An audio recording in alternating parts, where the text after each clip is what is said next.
All right.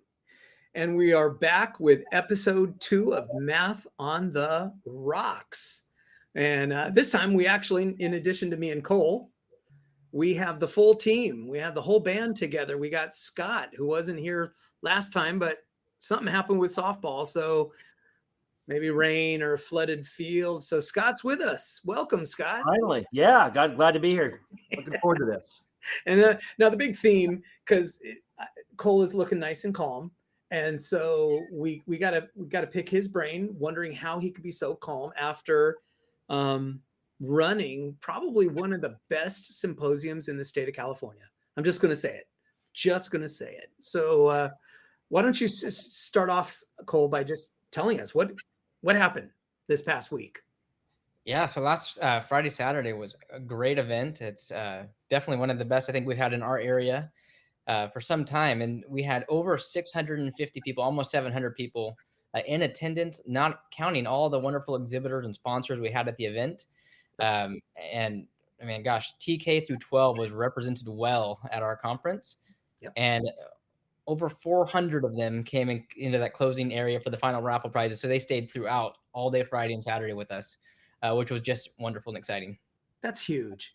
I've been to so many conferences and symposiums where that last event, that last gathering, whether it's a keynote or just a closing event, it's like sparsely attended. But you had a bunch of people still there by the end.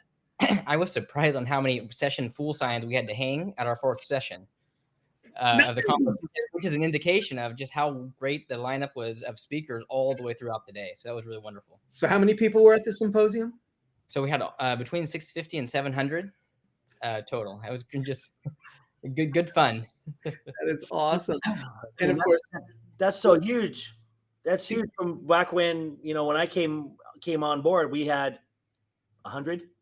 Right. So, man, that's just amazing for you guys to build up to that. So hats off to you, Cole and Duane. Oh, I had nothing to do. I just stood around and watched Cole work really hard. I inherited a symposium where we kind of maxed out at about 130. So 2 years later, having 700 people is just astounding. And when you have full sessions on the final breakout, you still have full sessions. What does that mean we're going to have to do next year, Cole? Oh, it means we're going to have to get some more sessions. We're going to need a bigger boat. And we need a bigger boat. Jaws theme. I'm thinking 1,000. What are you thinking for next year? Man, so I was reflecting all day Saturday. I was there and thinking how I really would love 1,000 to 1,200 people. And I'm arguing with myself, to be honest with you, because there's something special about what we've built and the community that's involved in what we built. Yeah. And at some point, we're going to be at a tipping point. And I did a lot of reflecting on Saturday as I looked around and saw the community engaging with each other and saw, like, at what point is it too big in which you're going to lose that fill? But boy, I would love 1,000 people conference in our Central Valley. I think our teachers deserve that type of event. Amen. We totally know that the Central Valley is ignored by the world. And so we need to fix that. And so the way we fix that is taking care of the people in the Central Valley. That's awesome. Now, go, Scott. I was just curious. You mentioned the TK3. What was the spark to get those people there? Because I mean, that's we've been fighting that battle of trying to get people to think themselves as math teachers at that lower level, to fill sessions, to get people showing up to that. What was the trick? So at least in our local area, we actually connected with our UPK network of folks and made sure that they were aware that there were sessions specifically for them at our conference. And we did our best too through the marketing to make sure we called out those sessions so they knew there was something for them every time block. And so we recruited speakers just for them. Nice. Yeah. Nice. I remember in the olden days, Liz Gamino would just harangue us because we were not focusing on the early ed math stuff. And we heard her and we acted on it. And now we've got like hundreds of TK3 teachers showing up. It's like, yes, this is awesome. That's the way it should be. Yeah. Okay. So One of the neat things about our symposium, and now this is because we want to, for the audience, is if you weren't at the symposium, oftentimes it's like, well, too bad, so sad. It was a moment in time. It's over. You missed out. You'll never experience it again. But we're doing something different this year. We've got this idea to make this symposium live on every third Thursday for the month, every month for the rest of the, every third Thursday of the month for the rest of the year. So talk about that, Cole. Yeah, so starting next Thursday, March 21st, we're launching a virtual webinar series. We're going to launch it with Fawn Nguyen next week, and she's going to be giving a session on bell-to-bell math instruction. So I'm super excited to see that. And then we're going to carry it on every third Thursday after that, indefinitely. So super excited about that and the lineup we have coming. And last time I checked, I think we had over 200 people registered for that. Yeah. So it's exciting that we have so much interest already for our event. So it makes the symposium the gift that keeps on giving. So if you're at the symposium, great. You're going to see echoes of that symposium with every single speaker on the third Thursday of every month going, oh, yeah, just reminding us of all the great things that we heard about at the symposium and pushing our thinking as we get ready for next year's symposium, which probably won't have 1,000 people, Cole. You're right. But it's the gift that keeps on giving. I love it. Speaking of Fawn, she was remarkable in the keynote, just remarkable. And to have her also kick off the webinar series is we're stinking lucky. Well, and she's like sneaky funny too. Like I wasn't expecting all of that in a keynote, and boy, did she deliver. We laughed, we cried. It was wonderful. So you guys are in for a treat next Thursday. Yeah, she's a real neat, authentic, just real cool person. And then she'll hit you. If you follow her on Twitter, her, for the longest time, she's always been pretty on the spicy side. So it's been kind of cool. Yeah. There's a lot going on with her. I love it. Okay. So besides the symposium, besides the webinar, we've got something else going on, Cole. Yeah. So can I tell a funny Fawn story really quick? Yeah, of course. I don't know if I got to tell this to you while we were at the store. So we had our pre-symposium, which is the first time we've done that this year. And so we had about the size of our old symposium at our pre-symposium. It was about 125, 130 people there. And so they did great. It was wonderful. But then Amplify helped us with a social after that. And so I was at the social and I was just kind of mingling and making sure people were having a good time. And Fawn comes up and starts talking to me. She's going to kick me for sharing the story, I'm sure, because now I'm going to be out there on the internet and living forever. But I did do it on stage. I contained myself. But anyway, we were talking and we were having a good time. And she's like, oh, I got to go find this Cole guy so I can make sure that I'm set up for the keynote. I said, okay. And I completely just like, okay, yeah, you should do that. And so she turned around and was starting to talk to our Amplify friends that were that and said, oh, I got to go find him. And then Dimitri, which from Amplify is like, you mean the guy that's standing over there after we had just been talking for a few minutes. And so a really good time. I got a kick out of it. I hope that she did as well. But that's not going to let her live that one down for a little while.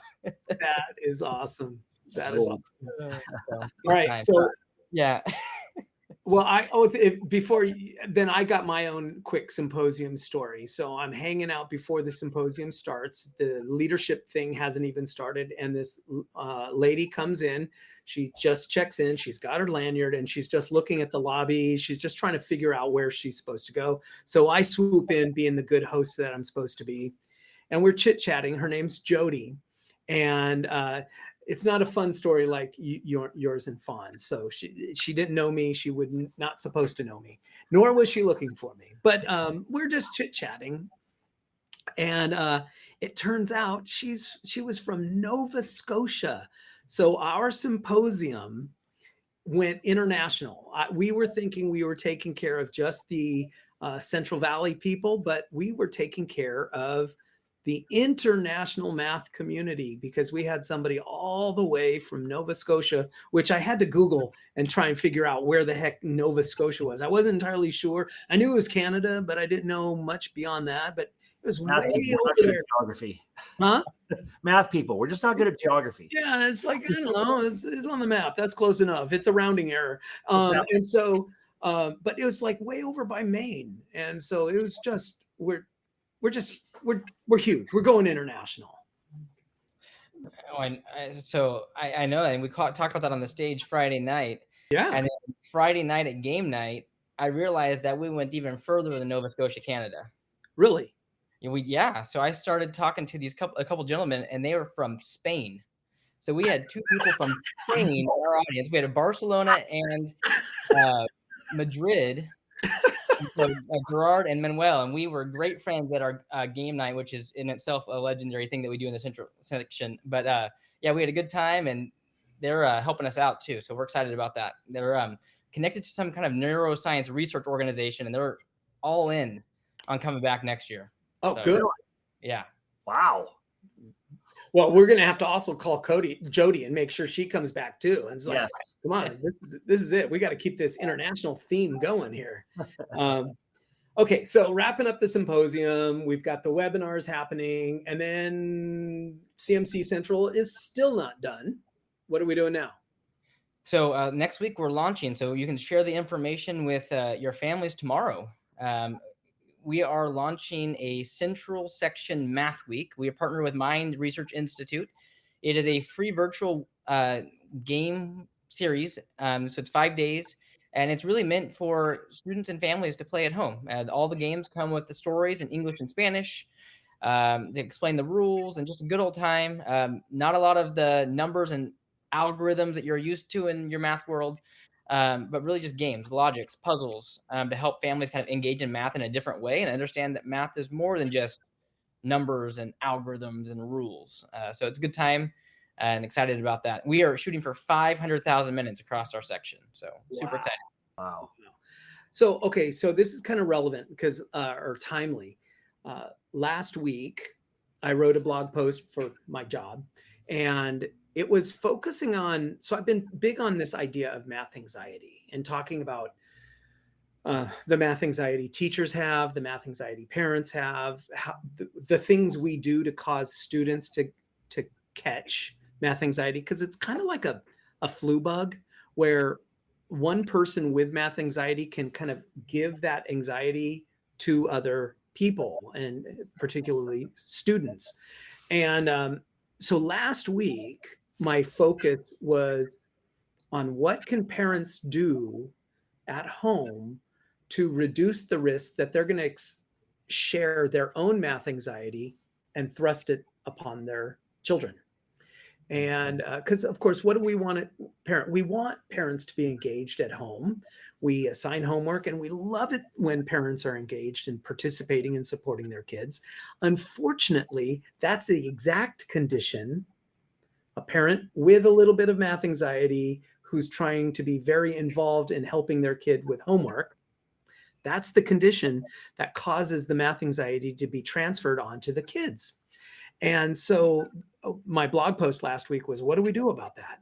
And the big theme last week was there's this app called Bedtime Math Stories. And it's just this short little thing it's particularly at the K3 level, I suppose, where the parents read a little story. There's a couple of math questions that are just thought-provoking. There is no answer key. That's not the kinds of questions they ask. And it's just a great time for parents, even parents with math anxiety, to engage with their students about math in a way that does not transfer the math anxiety onto their kids. So the idea is we want to get parents involved, but that might be the territory for causing math anxiety to be put onto the kids. So this game week that we have for Central Valley, I'm just like, if I was a little iffy about it before, I'm not anymore. I'm just not. That we are going to be providing games for the kids and the parents to engage with at home. No answer key. No, oh, that's not the way you're supposed to do it. When I was a kid, this is how we would learn. And there's none of that baloney. It's just read a little story, engage with a puzzle. Maybe you solve it, maybe you don't. but have a fun time talking about what's going on. And I'm stoked about this. Full disclosure, I wasn't so sure at the beginning, but I think there's a place for it. I think there's a place. Yeah. I mean, just getting, you're taking that a step further and beyond, I've done talks I had a district ask me to come in and do a presentation on a parent day sort of thing. It was kind of cool. And they asked, hey, how do you make this how do you make this palatable to parents? And the biggest thing is you don't have to be the expert. Right. Telling parents it's okay to go, you know what, I'm not sure how to do this. Let's work on it together though. Yeah. To have that, so you're talking about problem solving and those types of things. And if you start working collaboratively together, and then now they can, two heads are always better than one, or sometimes on a podcast it's three. Yeah. But just being able to have that collaboration and that communication, that was huge for a kid to be able to come to a parent and say, I'm not sure. And the parent go, I'm not sure either, but let's look on it together. Right. Setting the framework up. I love that. That's a healthy way for parents and kids to engage with math in a way that doesn't cause anxiety and grief and stress. I'm going to put all of these links in the show notes description, things like the research, the podcast I wrote, the blog post I wrote, links to the Central Valley Math Week, all these things. I'll put all of these in the show notes. Anything for the good of the order. Let's wrap this up. It's been about, 15 minutes or so. Anything for the good of the order? Scott, what's your softball league? I'm excited to be here, man. I know I missed episode 1, but I'm excited to be here and to work and to collaborate with you both, because I hold you in high regard. So I'm excited where we get to go with this. Good, but I want to know, what's your softball record? How are you guys doing? 8-1. What? We're 8-1. That's pretty good. Yeah, it's pretty good. It's pretty good. We're doing all right. So it's been fun. And but just like in a math classroom, seeing that measurable growth, that's the good stuff. That's the good sauce right there. Watching a kid who 2 weeks ago was having troubles throwing to a base, then now they're throwing it all the way to home or hitting, and it's just fun watching that growth. Just like a kid in the classroom having that aha moment, like, hey, all right, yeah, I do figure out these special right triangles out. I got this now, Now the difference is with an 8-1 record, so that's 8 out of 9, so that's an 89%. Now you don't have any softball players saying to you, hey, what can I do to bump my grade to an A-? I'm at 89%. I need 1 more percent. No, your team is going like, we're freaking 8-1. We're doing all right. And they're mad about it. They're mad about the 1. So of course, right motivation. But they're not griming around looking for a couple of extra percentage points to get the A-. There's the difference. No, they're not. No, they're not. No, it's good. I love it. Cole, anything for the good of the order? No, I just hope that we see everyone next Thursday on our webinar series. I love it. I'll see you all on the webinar. What were you going to say? I was going to say, can we maybe drop one more link? There is a series that our CMC State is hosting tomorrow on high school pathways that we might want to also drop a link in for. It has leading with Joe Bowler and Kendall Brown tomorrow afternoon. Yeah, that's a big thing after the Boers release. That should be a hot topic. And that's going to be a future topic in our episodes for Math on the Rocks. Woohoo. Definitely. All right, everybody. Thank you very much. I'll see you guys. Cheers. Bye.